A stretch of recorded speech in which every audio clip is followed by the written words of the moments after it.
O Ismael Barbosa, alguma novidade sobre o transfer ban do Corinthians? Bora falar sobre esse tema? Também contei no vídeo de agora à noite que eu acho que o Tigres não, acho que o Santos Laguna vai se arrepender de não ter aceitado a oferta de 70% do pagamento à vista. Só para lembrar, né, o Corinthians tem uma dívida de 41 milhões de reais com o Santos Laguna pela compra do Félix Torres. Por conta dessa dívida, o Corinthians está impedido de inscrever atletas. Existia até sábado, até domingo, uma enorme pressa do Corinthians em solucionar esse problema, para que o Corinthians pudesse registrar o Caio César e o Agostinho Anello, que eram reforços acertados verbalmente. E o Santos Laguna criou todos os empecilhos do mundo, recusando as ofertas feitas pelo Timão. A melhor delas, 70% da grana à vista e o restante parcelada em pouco tempo. Agora, depois que a janela de inscrições fechou, a situação se inverte. Agora é o Corinthians que não vai ter pressa nenhuma de pagar o Santos Laguna. O Santos Laguna acaba de ir para o fim da fila dos credores do Corinthians. Como o Timão só pode voltar a registrar atletas em janeiro do ano que vem, não vai haver essa preocupação. Quiser receber, vai aguardar, vai esperar. O Corinthians vai querer pagar primeiro o Memphis Depay, depois vai querer pagar outros clubes para, no momento seguinte, pensar em ajustar essa questão com o Santos Laguna, tá? E qual Yuri Alberto só vale mesmo esse mesmo 30 milhões de euros? Silvio, eu acho que o valor do Yuri Alberto é isso mesmo, 30 milhões de euros. E nem é um valor baixo, tá?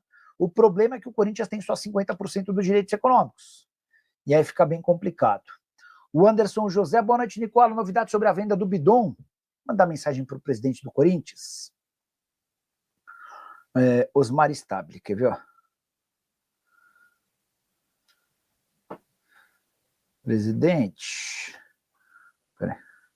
Presidente, boa noite. Tudo bem por aí?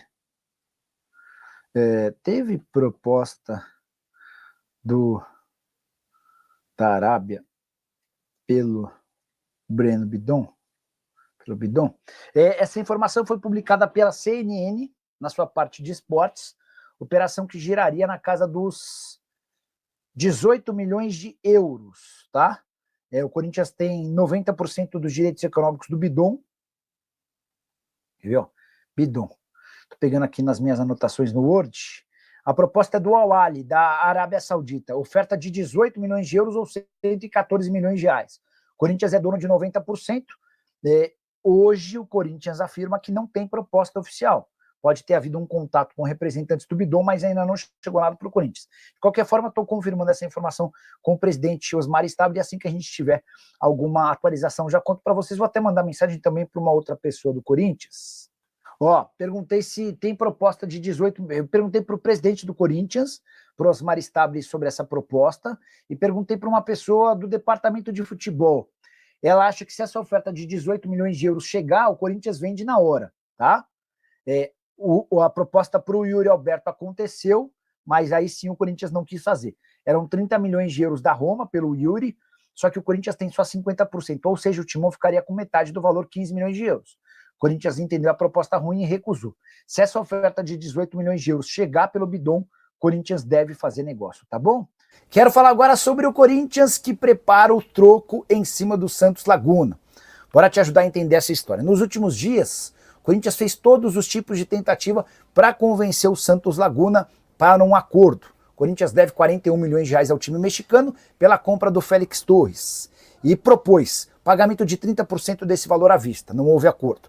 50% do valor à vista, não houve acordo. 70% do valor à vista, não houve acordo. O Corinthians chegou a procurar a FIFA para pedir uma ajuda, na tentativa de convencer o Santos Laguna a aceitar alguma outra condição que não o pagamento integral dos 41 milhões de reais num primeiro momento. O Corinthians alega não ter dinheiro para fazer essa quitação. E a pressa se dava porque o Corinthians tinha só até essa terça-feira para registrar novos atletas. Santos Laguna não aceitou nenhuma das ofertas, só que agora a situação se inverteu. Como o Corinthians segue com o transfer ban, mas só pode registrar jogadores a partir de janeiro do ano que vem, agora é o Santos Laguna quem vai ter pressa para receber e o Corinthians não vai demonstrar nenhum movimento rápido ou de aceleração para a quitação dessa pendência. Até porque o transfer ban não vai afetar o Timão, a menos que o Corinthians seja condenado em outras instâncias por conta de dívidas como em relação ao Matias Rojas e também por conta de uma dívida com o Tadieres por Rodrigo Garro. Mas nesse momento posso assegurar para vocês que o Corinthians colocou o Santos Laguna no fim da fila de prioridades em relação a pagamentos. Timão vai pagar primeiro o que deve para o Memphis Depay, vai fazer uma série de outros acertos com o elenco, vai resolver pendências com outros clubes para depois, se sobrar dinheiro, procurar o Santos Laguna. Imagino que o Santos Laguna possa se arrepender, porque se tivesse 70% do valor pago à vista, receberia os outros 30% com um pequeno período de duração, mas certamente numa condição melhor do que a atual. Só para completar em relação ao Timão, elenco volta do período de folga nessa quarta-feira e inicia a preparação para o jogo de Copa do Brasil contra o Atlético Paranaense. A tendência é que Dorival Júnior ganhe importantes reforços por conta de recuperações de lesões físicas e musculares. Bora para os jogadores de meio campo. Fernandinho, hoje com 40 anos de idade, não joga desde que não renovou seu contrato com o Atlético Paranaense no fim do ano passado.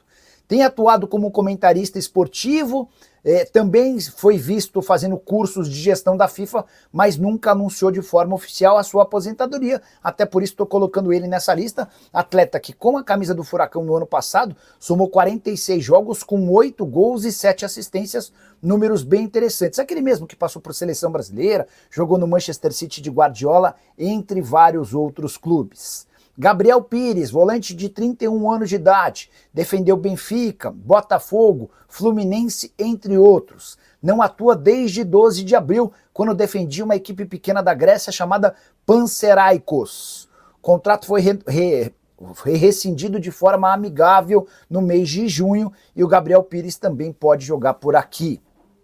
Para completar mais duas sugestões de meio-campistas. A primeira delas, bem interessante, Rafael Carioca, que já passou por clubes grandes no Brasil, hoje tem 36 anos de idade e saiu recentemente pela porta da frente do Tigres no México. Ele é muito ídolo por lá, foram 8 temporadas e 334 jogos. Acontece que depois de todo esse período, entendeu-se que não seria por bem renovar o contrato. E o Rafael Carioca passou a esperar por propostas de clubes brasileiros.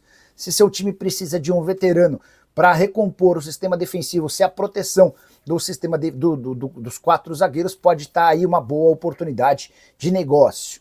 A última oportunidade entre volantes, Andrei.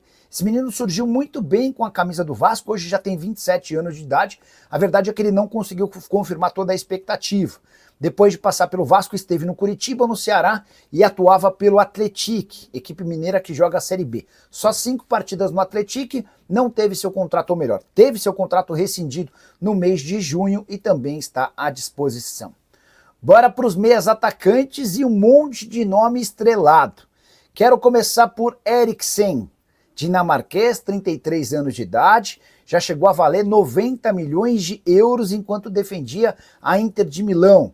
O currículo também conta com passagens por Tottenham, Ajax e Manchester United. Inclusive, seu último clube foi justamente o Manchester United. Não houve a renovação de contrato. Recentemente, especularam o Eriksen como possível reforço do Grêmio. O Grêmio na busca por um camisa 10, colocaram esse nome, mas a história não avançou.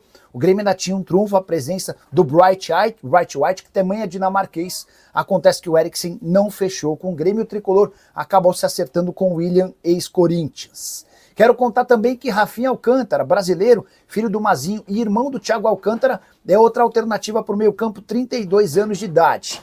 É bem verdade que o Rafinha Alcântara não entra em campo desde maio de 2024, quando defendia o Al-Arabi. Faz uma temporada que ele não joga, ninguém sabe ao certo os motivos dessa ausência no futebol. Oxlade-Chamberlain, você conhece, né? Meio atacante inglês, 32 anos de idade, acaba de deixar o Besiktas. Ele saiu do futebol turco no fim da temporada passada, lá pelo mês de junho. Defendeu Arsenal, Liverpool e chegou a jogar pela seleção inglesa por 35 partidas. A passagem do Besiktas com 50 jogos, 5 gols e uma assistência, alguém sem problemas físicos e que também resolveria o problema de vários meio-campos espalhados pelo futebol brasileiro. Passagem mais longa da carreira dele pelo Liverpool, onde esteve de 2017 a 2023. Quero completar a relação de meio-campistas para falar sobre Dimitri Payet, o mesmo que deixou recentemente o Vasco da Gama, rescisão de contrato de forma amigável. Payet tem 38 anos de idade. Em suas andanças pelo Cruz Maltino foram 75 jogos, 7 gols e 13 assistências. Currículo com passagens por Olympique de Marselha, West Ham, entre outros. Começou muito bem no Vasco, colecionou uma série de fãs, mas foi perdendo rendimento, especialmente por conta da sua queda física. Bora falar agora sobre atacantes. Esse aqui eu gosto bastante, Ziyech, 32 anos de idade, marroquino, está livre depois de uma passagem curta pelo Al Duhail do Catar. Jogou por Galatasaray, Chelsea, Ajax e Twente. Gostava muito do Ziyech, especialmente com a camisa do Chelsea, e depois especialmente pelo Ajax e depois pelo Chelsea. No Catar foram só 12 jogos, um gol e uma assistência, enorme talento, muito bom no 1 contra 1, seria peça fundamental em quase todos os times grandes do futebol brasileiro. Já Dele Alli se tornou uma grande decepção no futebol internacional. Aquele mesmo inglês, hoje com 29 anos de idade, que fez história com a camisa do Tottenham, mas desde que deixou a equipe da capital inglesa, não conseguiu mais se acertar. Passagens discretas pelo Everton, pelo Besiktas e mais recentemente pelo Como. Nos últimos 2 anos, por conta de uma série de lesões, uma única partida disputada. Atleta com 37 aparições pela seleção inglesa, depende muito da condição física, mas se for capaz de retomar parte daquilo que já foi, é também ótima alternativa. E se seu time busca centroavante, quero indicar Aboubakar, camaronês de 33 anos de idade, extremamente forte, jogador que inclusive já enfrentou a seleção brasileira, vestindo a camisa da seleção camaronesa. Ele saiu recentemente de um time pequeno da Turquia, onde tinha números bons, 28 jogos, 8 gols e mais 2 assistências. Também havia estado no Besiktas. Passagem pela Turquia de 50 jogos, 25 gols e mais 5 assistências. Atleta que passou também pelo Porto, pelo Al Nassr, enfim, centroavante alto, forte, pesado, muito bom no pivô e extremamente eficiente no jogo aéreo. A pergunta que eu deixo para vocês, quais desses atletas que eu indiquei caberiam no seu time do coração? Já uso o espaço para comentário para registrar quem cabe, quem não cabe. E aí, só para arrematar de vez esse vídeo, queria falar sobre janelas de transferências que ainda seguem abertas. A do Brasil já fechou, até por isso permite-se apenas a contratação de jogadores desempregados. Mas existem alguns mercados ainda abertos. A Ucrânia, por exemplo, permite a contratação de atletas até 6 de setembro. A Arábia Saudita até 10 de setembro. Na Turquia, contratações estão liberadas até 12 de setembro, mesma data da Rússia. Para completar, a Grécia em 13 de setembro. Esses são mercados que costumam contratar jogadores brasileiros. E aí, o que você pensa sobre tudo que eu contei? Não esquece de deixar like, de se inscrever no canal. Hora de falar sobre o Corinthians, que deve vender mais 10% dos direitos econômicos de Murilo. Tem sido a fórmula dos dirigentes corintianos para tentar colocar dinheiro em caixa. A gente contou nos últimos dias que Augusto Melo, enquanto presidente, havia vendido 30% dos direitos econômicos do Pedro para o Zenit e mais 20% dos direitos econômicos do Robert Renan para o mesmo clube russo.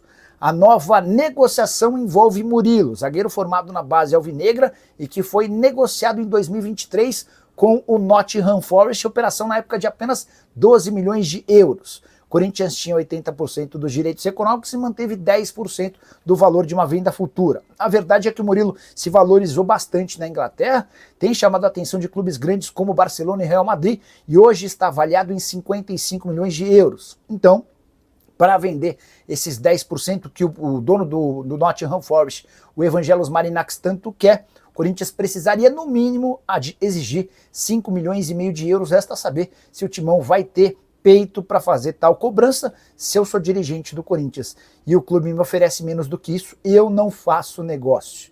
Só para completar em relação ao Timão, o Ranieri teve detectada lesão no músculo posterior da coxa esquerda.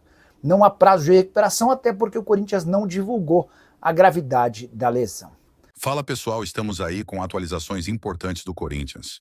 Se inscreva e ative o sininho para receber mais atualizações do Timão. Deixe seu like, que é muito importante para o crescimento do canal. Utilize o espaço aqui embaixo para registrar sua opinião. Ficamos por aqui com mais esse giro de notícias. Um abraço e até o próximo vídeo.